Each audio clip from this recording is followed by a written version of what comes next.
नमस्कार, स्वागत है आप सभी का। मैं हूं आपके साथ रेशु त्यागी। उत्तर प्रदेश के जनपद मुजफ्फरनगर में एक मान्यता प्राप्त पब्लिक स्कूल का एक ऐसा वीडियो सामने आया है जिसे देखकर हर कोई हैरान है।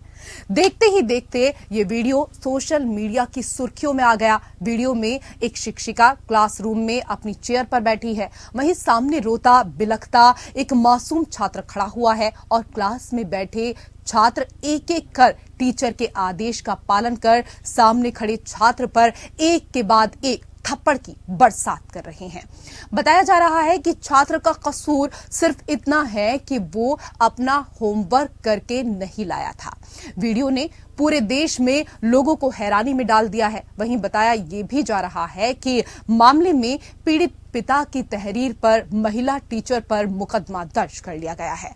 लेकिन शिक्षिका का ऐसा रवैया कई बड़े सवाल खड़े करता है। वहीं मामले को लेकर अब सियासत भी शुरू हो गई है।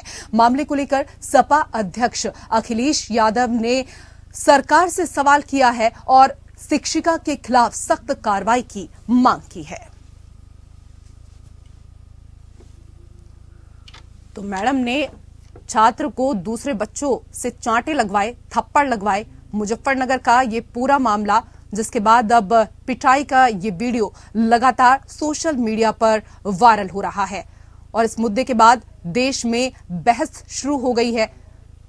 तमाम राजनीतिक प्रतिक्रिया भी इस दौरान सामने आ रही हैं। मामले को लेकर सियासी बयानबाजी शुरू हो गई है। लेकिन सवाल यहां पर यही है कि एक शिक्षिका के लिए सभी बच्चे समान होते हैं। एक छोटा बच्चा अगर पहाड़ा याद करके नहीं आ पाया तो क्यों उसके साथ जो बच्चे पढ़ रहे हैं, जो उसके सहपाठी हैं, उनसे उस बच्चे को थप्पड़ लगवाया गया। सामने आई कि जो एक नेहा पब्लिक स्कूल एक प्राइवेट स्कूल है और जो वीडियो वायरल किया गया उनका बच्चे का चचेरे भाई है। तो इसके बाद उनसे जो माता पिता है, जब उनसे प्रशासन द्वारा अप्रोच किया गया पुलिस प्रशासन द्वारा, तो उन्होंने एफआईआर करने के लिए तहरीर देने के लिए तो एग्री नहीं थे। तो फिर सुबह ये डेवलपमेंट हुआ कि सुबह उन्होंने थाने में तहरीर दे दी गई और तहरीर दर्ज भी हो गया है। ये जो है मैडम बच्चों पे पिटवाई थी, बच्चे को बार बार से। ये जो है वीडियो बना ली। हमारा भतीजा किसी कार्य के लिए गया था स्कूल में, उसने देखा है बच्चों को टॉर्चर करवा रही।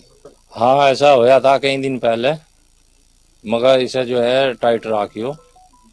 लेकिन मैडम ही मार सके थी बच्चे को, या एक आध बच्चा जो सीनियर होता है वो मार देता, कोई हमें मलाल नहीं हुआ था। लेकिन बच्चे को 1 घंटा 2 घंटा टॉर्चर करना, 7 साल के बच्चे को, बहुत जोर पड़ा। तो उस दिन जो हुआ था, ये हुआ कि वो बच्चा याद नहीं करके लाया। वो फर्स्ट क्लास का बच्चा था। तो उसके पेरेंट्स का दबाव था मेरे ऊपर कि इसे थोड़ा सा टाइटली पढ़ा दो। तो मैंने सोचा, उनका मैं विकलांग हूँ, मेरे से उठा नहीं गया। और ज़्यादातर मैं वैसे ये काम तो मैं करती नहीं, पर पेरेंट्स ने ज़्यादा ही वो किया, क्योंकि 2 महीने से वो एक ही वर्क दिया जा रहा था, तो वो बच्चा नहीं कर रहा था। तो मैंने जो है उसे 2-4 बच्चों से उसको कहा कि 2-4 बच्चे से लगा दो तो ये काम करने लगेगा।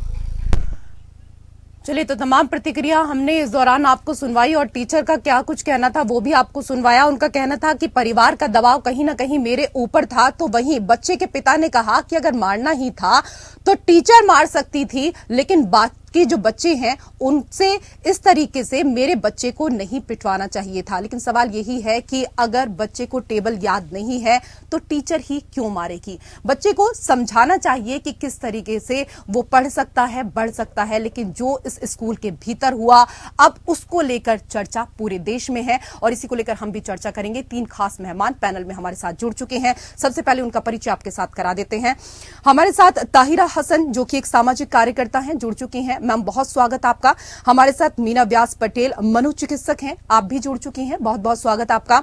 और हमारे साथ प्रधानाचार्य संध्या दुबे भी इस दौरान जुड़ चुकी हैं, आपका भी बहुत स्वागत। मीना व्यास जी, पहला सवाल मेरा आपसे ही है। किसी बच्चे को विद्यालयों में सहपाठियों से पिटवाना, इसके कई मनोवैज्ञानिक पक्ष हैं। उस शिक्षक की क्रूरता और उन्माद जो ऐसा करवा रही है, मैम, उन सहपाठियों की माइंड फ्रेमिंग जो शिक्षक के संकेत पर मार रहे हैं और उस बच्चे में हीनता और द्वेष की भावना भरना जो पिट रहा है, इस सब के दूरगामी परिणाम अच्छे नहीं होंगे, बल्कि ऐसी ही कुछ पुरानी घटनाओं का परिणाम आज का हमारा सुलगता समाज है। जी शुक्रिया। देखिए, सही बात है, ये अक्षम्य अपराध है। इसका कोई अपराध की बहुत ये गुनाह है एक प्रकार का, कि आप अपनी जो मारना किसी बच्चे को, वो तो कहीं से भी जायज नहीं है। कोई भी मारना तो अलाउड होना ही नहीं चाहिए। कोई भी यूनिवर्सिटी हो, कोई भी संस्था हो, कहीं भी कोई भी जगह पे यहाँ अब बच्चे के ऊपर हाथ उठाना, प्रताड़ित करना बच्चे को, आप ये बिल्कुल ही गलत है। पहली बात ये है कि देखो, एक टीचर है, जो टीचर का ओहदा होता है एक माँ की जगह होता है। पढ़ाना है, उसको एक अच्छा नागरिक बनाना है, समाज में एक उसको अच्छी गाइडलाइन देनी है। तो ये टीचर होने के बाद एक माँ के दर्जे के होने के साथ अगर ये मानसिकता लेके अगर टीचर्स लोग बच्चे के ऊपर हाथ उठाएंगे, तो अगर पढ़ाई किया नहीं है तो आप और टाइप की पनिशमेंट दे सकते हैं, आप और उसके पेरेंट्स को बुला के बात कर सकते हैं, बहुत सारे ऑप्शंस होते हैं। लेकिन ये टीचरों का ये आने लगा है कि टीचर्स लोग जो होते हैं वो लोग बच्चों के ऊपर मारते हैं, पीटते हैं, बहुत गंदी तरीके से मारते हैं। ये वीडियोस बहुत सारे आते हैं। हमारे गुजरात में भी इस टाइप का हुआ था, राजस्थान से भी आया था, जिसको देख के रूह कांप जाती है कि इतने छोटे बच्चे के ऊपर इस तरह से मारना हैवानियत है। तो ऐसे इसको तो पनिशमेंट मिलनी ही चाहिए। और ऐसे ऑर्गेनाइजेशन का भी जांच करनी चाहिए कि ये क्यों ऐसा होने दिया जा रहा है। जी, और ठीक है, मेरा एक बात और भी लोग पैनल में हैं, जरा उनसे भी चर्चा कर लेते हैं।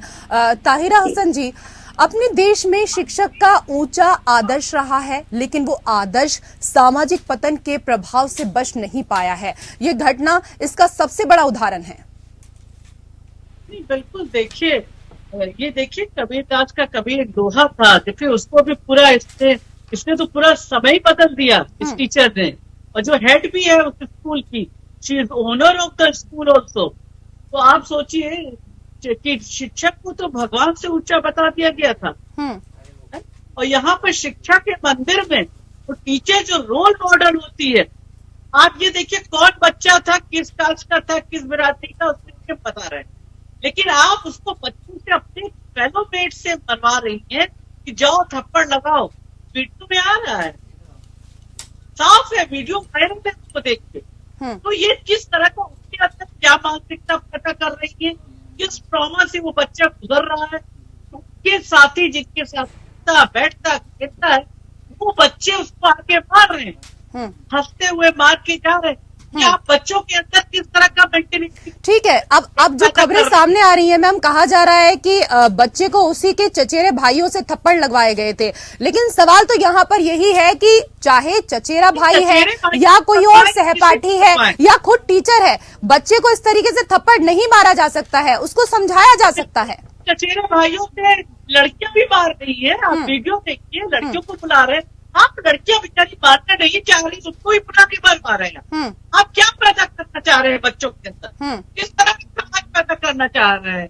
वो भतीजे हैं, कजन है, ठीक है, ये इस बात का कोई जिक्र ही नहीं है। टीचर स्टूडेंट से कह रही है कि अपने फेलो स्टूडेंट को मारो, और वो बैठ के वहां बैठी हुई है। सच अ डिस्ट्रेसिंग थिंग, डिस्टर्बिंग थिंग। बिल्कुल सही आप कह रही हैं। संध्या जी, अध्यापकों में जातीय या धार्मिक दुराग्रह होना, मैं आऊंगी आपके पास, बच्चों में क्रूरता होना खतरनाक है। अध्यापक ही बच्चों के मन में नींव रखते हैं, नींव ये डालते हैं कि क्या गलत है और क्या सही है। लेकिन मैम, अगर नींव गलत पड़ गई तो आगे ये सिलसिला बन जाएगा। मेरा आपसे प्रश्न ये है कि स्कूलिंग के दौरान बच्चों को दी जाने वाली शारीरिक पीड़ा को हम गंभीरता से क्यों नहीं लेते, और ऐसा करने की भावना शिक्षकों में आती कैसे है? क्या सामाजिक और राजकीय उदासीनता इसके लिए जिम्मेदार है? बिल्कुल, आपने ये सही कहा कि स्कूलों में ये किसी भी तरीके की इजाजत नहीं होती कि हम बच्चों के ऊपर कभी हाथ उठाएं, क्योंकि बच्चे स्कूल आते हैं कि यहाँ सीखने के लिए आते हैं। हमें ये माहौल, उन्हें एक संरक्षण का माहौल देना है, उन्हें प्यार का माहौल देना है। और अगर वो सीखते ही तो वो घर में ही वो चीज कर सकते थे। वो स्कूल आ रहे हैं यहाँ, मतलब उन्हें ये माहौल देना है। लेकिन ये आपने जो कहा, ये एक्सेप्शन कहीं कहीं ये व्यक्तिगत आदमी की, ये क्या उसके दिमाग में ये सनक सवार हो गई या क्या ये सुनना से इस चीज को लेके उसने ये किया, ये चीज देखने लायक है। क्योंकि हर टीचर ऐसा नहीं करता, हर संस्था ऐसे नहीं करती।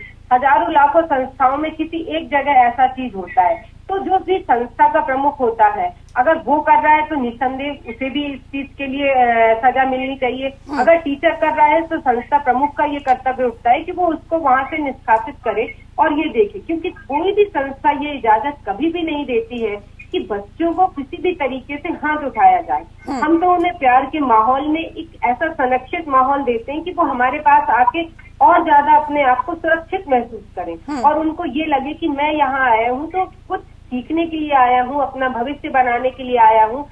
जो कमियां होती हैं हम तो उन्हें सुधारते हैं, न कि उनके और ज्यादा उनके ऊपर किसी तरीके का मानसिक दबाव बनाते हैं कि वो मानसिक रूप से कहीं ना कहीं ग्रसित हो जाए। अगर बच्चों के साथ इस तरीके की घटनाएं होंगी तो वो निश्चित है मानसिक रूप से ग्रसित हो जाएंगे और फिर अपने टीचर के पास जाने या स्कूल जाने में वो एक डर महसूस करेंगे। मीना व्यास जी, शिक्षकों को ट्रेनिंग में बच्चों के मनोविज्ञान से डील करना सिखाया जाता है। मैम, देखा ये भी गया है कि इस तरह की घटनाएं ज्यादातर उन विद्यालयों में से आती हैं जहां ट्रेंड टीचर नहीं है। इससे सरकार की भी जिम्मेदारी बढ़ जाती है। क्या ट्रेनिंग से अलग कोई ऐसा फिल्टर है जिससे ऐसे लोगों को शिक्षक बनने से रोका जा सके? जी बिल्कुल है। और ये कहेंगे इसको टीचर्स बिहेवियर ट्रेनिंग। ये ट्रेनिंग होती है जहाँ पे जिस एज के क्लास होता है, जिसमें जिस एज के बच्चे होते हैं, उस बच्चों के साथ आपको कैसे प्रेजेंट करना है, कैसे बात करना है, आपकी लैंग्वेज, आपकी बॉडी लैंग्वेज कैसी होती है, जहाँ से आपका जो बोलना है, आप जो बात कर रहे हो, जो कनेक्ट होते हो तो बच्चों के साथ सीधा कनेक्ट हो सकते हो। तो उसकी एक खास प्रकार की एक लैंग्वेज होती है जो टीचर्स होते हैं उसको बच्चों के साथ जब क्लासरूम में एंटर होते तब से ये चीजों को ध्यान रखा जाता है। उसकी स्पेशल ट्रेनिंग होती है और ये ट्रेनिंग हम देते हैं यहाँ से। तो वहाँ पे बच्चों को बिल्कुल समझाया जाता है, क्योंकि आप अगर कुछ चीजों बच्चों को समझाते हो, सिखाते हो, तो वो मैसेज होता है कि बेटा ये सही है, ये गलत है, ये ऐसे करना है, ये वैसे करना है। पढ़ाई के अलावा भी एक अच्छा नागरिक बनाना है, तो उसको भी ये चीजें समझानी सिखानी है। लेकिन आप मारना तो अलाउड होना ही नहीं चाहिए। कहीं भी होता है तो उसको रोकना चाहिए, क्योंकि मारने से वो बच्चे के बॉडी पे इंजरी होगी, उसका दिमाग भी डैमेज होगा। वो आगे वो चीजें करने से कतराएगा, घबराएगा, इग्नोर करेगा या फिर वो कहीं और रास्ते पे चला जाएगा। तो बिल्कुल इस तरह से स्कूल में अपने ही सहपाठियों से जब बच्चा थप्पड़ खाता है, कहीं ना कहीं शरीर पर तो उसके चोट लग रही है, लेकिन उसकी आत्मा तक ये चोट लगी है, ये भी हमें यहाँ समझने की जरूरत है। और जैसा कि अभी यहाँ पर मीना व्यास जी ने कहा, ताहिरा जी, इस बात से मैं भी बिल्कुल सहमत हूँ और आप लोग भी सहमत होंगे कि बच्चों को तो हम स्कूल में अच्छा बुरा क्या है इसकी ट्रेनिंग देते हैं, लेकिन कहीं ना कहीं आज के दौर में जरूरत है कि टीचर्स को भी ट्रेनिंग दी जाए कि अच्छा बिहेवियर बच्चों के साथ कैसे रखें। बिल्कुल, देखिए एक चीज मुझसे पूछ रहे हैं ना जी कि मैं कह रही हूँ कि आप आज जो वायरल हुआ है तो देखा जा रहा है, ट्रेनिंग की बात तो है ही, ट्रेनिंग तो होनी चाहिए। लेकिन ये जो टीचर है, जो ओनर है, जो प्रिंसिपल है, वटेवर शी, एक हॉल बता रहा है तो SHO की एक हॉल में स्कूल चलाती, क्या मापदंड है ये देखे जाने चाहिए था ना। PSA वगैरह तो सत्य होना चाहिए। एक हॉल में वो पूरा स्कूल चला रही है। ये कोई दुकान है? एजुकेशन को कैसे आप कर रहे हैं? All round development of stake under the consideration. और वहां पर ये बारी बारी बताती है, आप पढ़िए इसको, फ्रंट पेज पे बारी बारी देखो, वीडियो देखिए, क्या हो मारो। अब उसको कौन सी ट्रेनिंग की जरूरत है? मुझे तो लगता है इसको तो पहले कोई इलाज के लिए डालना चाहिए। ठीक है, she needs treatment. Okay, Meena Vyas ji कुछ कहना चाह रहे हैं? किसी को इतना हैरेस करना, मेंटली टॉर्चर करना है बच्चे को, उसके फेलो स्टूडेंट मार खिलवाना करवाना और बैठे रहना, एंजॉय स्ट्रेसिंग फ्री। ठीक है मीना व्यास जी, ये हमारी मानवता के साथ बात कर रहा है। जी देखिए, बात ये है कि ये टीचर्स बिहेवियर ट्रेनिंग इसीलिए जरूरी है कि टीचर्स की अपनी भी एक लाइफ होती है, अपने भी थॉट्स होते हैं, अपना भी प्रेशर होता है, टेंशन होता है। तो ये ट्रेनिंग की वजह से ये टीचर जब होगी तो उसको वो खुद तैयार हो जाएगी कि मैं कहीं प्रेजेंट बच्चों के सामने डील करने जा रही हूँ, बात करने जा रही हूँ, सिखाने जा रही हूँ। ये पूरा अपना जो स्ट्रेस है वो निकाल के उनको एंटर होना है क्लासरूम में। तो ये सारी चीजें ट्रेनिंग में सभी सिखाई जाती है कि आप जब एंटर होते हैं, स्कूल में एंटर होते हैं, क्लास में एंटर होते हैं, बच्चों के साथ बात करते हैं, तो आपको ध्यान रखना है कि तभी आपका जो भी आपका लाइफ का भी और घर का भी जो भी स्ट्रेस है, जो भी आपका है, वो सबको बाहर रख के आना है और बच्चे के साथ अच्छी तरीके से एकदम अच्छी लैंग्वेज में आपको बात करनी है। और आपको ये याद रखना है कि आप जो कहने जा रही है वो एक मैसेज है जो बच्चों को देना है, वो मार के नहीं दिया जाता। आप इतनी बेसिक चीजों को ध्यान रखना है और समझना है। मार के कोई किसी को सुधार नहीं सकता, कोई सिखा नहीं सकता और ना ही कुछ करा सकता है। बिल्कुल प्यार से हर चीज जीती जा सकती है और बच्चे तो इतने छोटे हैं कि वो प्यार की ही भाषा समझ पाते हैं।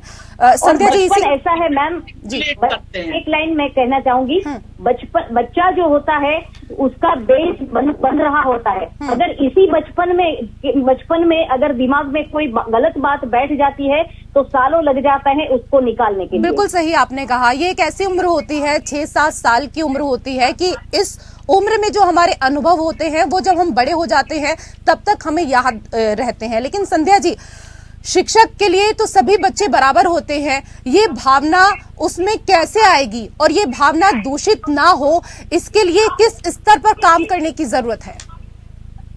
देखिए, अभी इन लोगों ने भी जितनी बातें कही वो सब स्कूलों में लागू रहती है। ये एक एक्सेप्शन वाले रोग रहते हैं, या तो वो खुद मानसिक रूप से पीड़ित रहते हैं या किसी खुन्नस या किसी वक्त इस तरीके का कार्य कर देते हैं। मैं खुद स्कूल चलाती हूँ, प्रधानाचार्य हूँ, तो हम जब अपने टीचर्स को हायर करते हैं तो ये सब देख के ही करते हैं। ऑलरेडी उनकी ट्रेनिंग दी जाती है और उनको खुद 15 डेज में 16 डेज में सॉफ्ट स्किल्स की तरफ ज्यादा ध्यान देना, ये सब सिखाया जाता है। ऐसा बिल्कुल नहीं किया जाता है स्कूलों में कि बच्चों के साथ किया जाए। और उन्हें हमेशा ये चीज बताई जाती है कि आपके सामने जो भी बैठा है वो बच्चा आपके बच्चे के समान है, उसको एक फैमिली एटमॉस्फेयर देना है, उनको प्यार का माहौल देना है, उनको अंदर सीखने की ललक को और ज्यादा बढ़ाना है। जो भी इस तरीके की घटनाएं होती हैं, यदि हम इस घटनाओं के तह में जाएं तो हम ये पाएंगे कि वो व्यक्ति कहीं न कहीं खुद मानसिक तौर पे या तो वो बीमार रहता है या वो किसी खुन्नस का शिकार रहता है। इस तरीके की दुर्घटनाएं होती। ठीक है मैम, एक सवाल और मीना जी आऊंगी मैं आपके पास। देखिए, अभी आपने सुना कि यहाँ पर जो आरोपी शिक्षिका है उनका कहना था कि मेरे ऊपर परिवार का दबाव था। बच्चे के जो पिता है उनको भी हमने सुना, उन्होंने कहा कि मैडम मार सकती थी, पिता ये कह रहे हैं, या कोई सीनियर बच्चा है वो मार सकता था।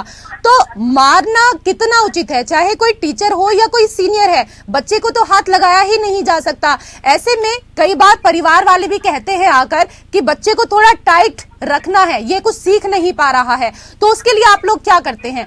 उनके परिवार वालों को कैसे समझाते हैं, माता पिता को कैसे समझाते हैं? आऊंगी मैम आपके पास। संध्या जी। हाँ, देखिए आते हैं पेरेंट्स, क्योंकि कई बच्चे बहुत ज्यादा शैतान होते हैं जिनसे पेरेंट्स भी परेशान होते हैं। तो पेरेंट्स को ये लगता है कि हम टीचर के पास जाएं, ऐसा कहेंगे कि शायद बच्चा डर जाए कि तुमको वहाँ पे डांटा जाएगा, वो प्लीज मैम इसका ध्यान रखिएगा, ये करिएगा।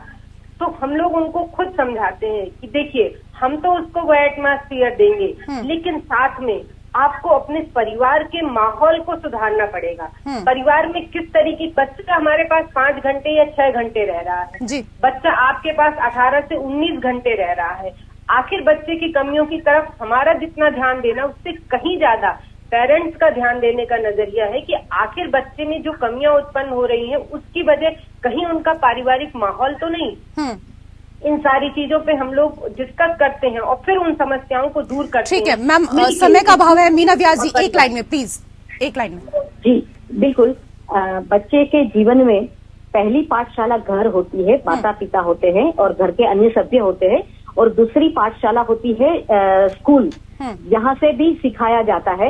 लेकिन मैं ये कहना चाहूंगी कि कोई बच्चा शैतान नहीं होता, कोई वो हाइपर होते हैं, एनर्जेटिक होते हैं, हम ये शब्द यूज करें तो ज्यादा अच्छा रहेगा। वो बच्चों को हमें उसकी जो ऊर्जा है, जो एक्स्ट्रा ऊर्जा है, तो उसको अलग तरीके से अलग एक्टिविटीज में या अलग सब्जेक्ट में उसको यूटिलाइज करना है, बस इतना ही है। बाकी बच्चे कुल मिलाकर ये कह सकते हैं कि दोनों पाठशालाओं में बच्चों को सिर्फ प्यार से हैंडल कर सकते हैं, क्योंकि प्यार की भाषा बच्चे बहुत जल्दी समझ जाते हैं। अगर इस तरह की हरकतें करेंगे तो ये देश का भविष्य अपने मन के भीतर नफरत के बीज पैदा कर लेगा। बहुत बहुत शुक्रिया आप खास मेहमानों का हमारे साथ इस चर्चा में जुड़ने के लिए, और इसी के साथ खास पेशकश में मेरे साथ फिलहाल इतना ही। नमस्कार।